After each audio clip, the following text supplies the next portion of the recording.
We all love carbs. Whether your fix be pasta, pizza, or donuts, we all have a favorite.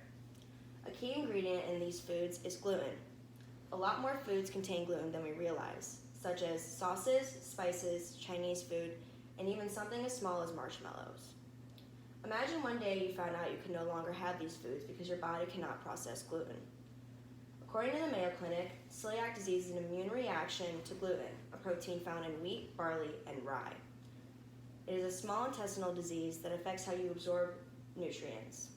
When I was 8 years old, I became very ill and lost weight rapidly. Every meal I ate made me sick. My doctors and parents did not know about celiac at the time, and it took about a year to get a diagnosis. This is why I've always been interested in studying celiac and any new research that comes out in the future. Although we do know a lot of signs and symptoms, it is important to inform others on these as well, since they may have the disease themselves and not know it. There also may be more cases of celiac in the future. With that being said, I would like to discuss celiac, the history behind it, and why it will be more prevalent in the future. Celiac can be very damaging on the body. According to the Mayo Clinic, when you eat gluten and have celiac, your small intestine cannot process it. When you continue to eat more gluten, your body will start to reject other nutrients it needs to thrive. This is where the malnutrition comes in. Although there are a lot of symptoms, they do differ in adults and children. In adults, you'll usually see anemia, dermatitis, osteoporosis, spleen problems, fatigue, headaches, and joint pain. To talk a little bit more about these, anemia is when you do not have enough healthy blood cells and it causes a lack of oxygen. This can lead to dizziness and fainting spells. Osteoporosis is when you do not have enough vitamins in your bones and they become weak and brittle and are prone to breakage. Spleen problems can be bad because you may need to remove the spleen completely if things go wrong. Dermatitis is an itchy skin rash that appears on your knees, elbows, stomach, and buttocks. In contrast, children's symptoms usually reside in the digestive tract. These symptoms are diarrhea, nausea, vomiting, gas, constipation, and a swollen belly. The big problem with celiac in children is the malnourishment. When babies and children do not get the nutrition they need, they will fail to thrive, have a short stature, and hit puberty a lot later than their peers. In addition, in both adults and children, you can develop psychological issues, such as anxiety, depression, and attention deficit disorder. The only cure to this is to follow a gluten-free diet. Now that we know the signs and symptoms, where did it come from? Experts believe it started in our first agricultural revolution. This is when we started to farm wheat and our bodies had to adjust to this new diet. Sadly, some of us could not. According to the Celiac Foundation for a Cure, there was an archaeological dig where they discovered a woman who had the celiac gene all the way back in 100 AD. Many doctors and researchers tried to figure out what the issue was. In the 1800s, Dr. Matthew Ballet discovered a stomach illness and he thought the cure was to follow a rice diet. He was close, but still wrong.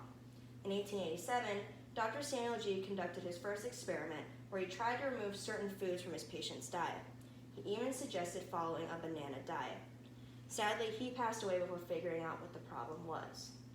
During World War II, a Dutch pediatrician found out the problem was bread. During this time, there were a lot of food shortages, and his patients did not have access to bread. During this time, he had no deaths, and his patients started to heal slowly. It wasn't until the 1970s they discovered that there was a gene associated with celiac, meaning it was genetic and could be passed down to future generations. In the 1990s, they finally recognized it as an autoimmune disease. Now that we know the history behind it, how is this prevalent today? According to the National Institute of Diabetes and Kidney Diseases, an estimated 2 million Americans suffer from celiac, and about 1% worldwide. It is also more common in females and those who have Down syndrome, Williams syndrome, and Turner syndrome. Although a lot of increase in cases is due to the fact that our population is growing, since it is genetic and it will be passed down to future generations. It is also due to the fact that we have more research and awareness and have better diagnostic techniques. Although according to Dee Stipin, our diets have changed drastically. We eat a lot more pizza and gluten in our everyday diet. This can be harmful to children with the celiac gene because if they have a high gluten diet, they may develop symptoms early on than they may not have if they didn't have a gluten diet. Also, the way we make food is different. We incorporate a lot more gluten, and the way we make bread has changed a lot in the past 100 years. Anyone can have celiac disease. It is an autoimmune disease that affects the small intestine and how you absorb nutrients. The only cure is to follow a gluten-free diet. This is important to inform others on this because if they do not know they have it, they could form other medical issues, such as IBS, infertility, diabetes 1 or 2, and certain type of cancers, such as lymphoma or small intestinal cancer.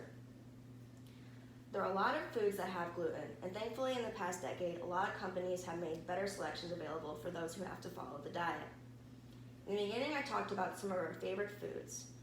They are delicious, but they do contain a lot of gluten. Since our diets have changed drastically in the past, we will probably incorporate more gluten in the future as well. This can be dangerous because that means our bodies will have to adapt like it did during the agricultural revolution. Some of us will adapt, but a lot others may not, and there may be more cases in the future. We need to take a step back and figure out how we can decrease our gluten intake, whether it be we just eat less of it, or we get rid of it in recipes where it's not necessary. We need to be better and figure out how we can make future generations healthy and protect their health. Thank you.